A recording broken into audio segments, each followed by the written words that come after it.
For question 24, you got to know they're looking for the equation of the circle. So this means you need to know the equation of circle. So equation of circle is very simple. If I have a center of the circle is HK, and the radius is R, this radius, right?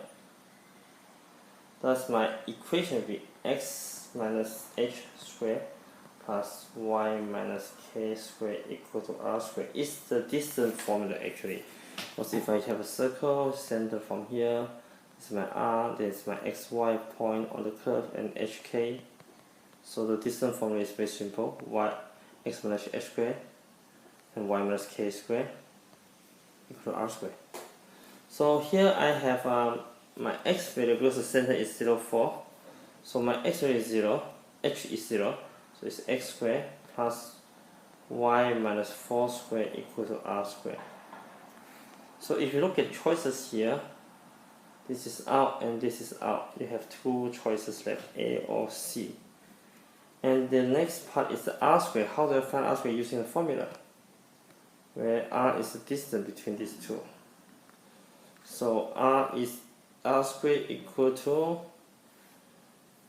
0 minus 4 over 3 squared plus 4 minus 5 squared, which is quite simple. It's negative 4 over 3 squared, which is 16 over 9, plus 1 squared, which is 1, which is 9 over 9, which is 25 over 9. So the answer is A. Now, question 25 is also pretty simple, because you just look at the equation where h equal to negative 4.9 t squared plus 25. They're asking, you notice that t is always the time, and then h is the height they're given, right? So they're asking you, after approximately how many seconds, they're looking for time, will the ball hit the ground. When the ball hit the ground, means that the height is 0. So, but in this case, this one doesn't mean anything. You don't need to worry, because they're asking you how many seconds you're looking for t, and the ball hit the ground when the h equal to 0. So you just put negative 4.9 t squared plus 25t equal to 0. So what you can do is change to 4.9 t squared minus 25t equal to 0. Factorize the t out, you have 4.9t minus 25 equal to 0.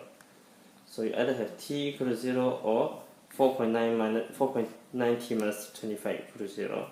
So you can assume 5t equal to 25, t equal to 5. So answer will be D. 26 talking about how many pairs did type B produce. So type A is 144, but they tell you that type A is 20% more than B, so it's 1.2 of B. So when A is 144, 1.2 B, so B will be just 144 divided by 1.2, which is divided by 12. So it's 120. So answer is B. And now we go to question 27. Okay, the question asking which of the following is the reasonable approximate numbers of earthworms to a depth the number of earthworms for the entire field. Entire field is 10 by 10 meters. So then also each region has a side of 1 meter.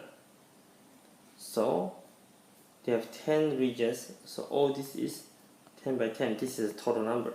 But because approximations, by looking at the number here, we can kind of approximate that most of them around like 147, 146, 149, 150. All this number is around like 150 per square meters. So since I have 10 square meters, 10 by 10, 10 by 10 is 100 meters square, and each of them is 1, So I'm assuming you have 100 of them. So you have 15000. So answer is C.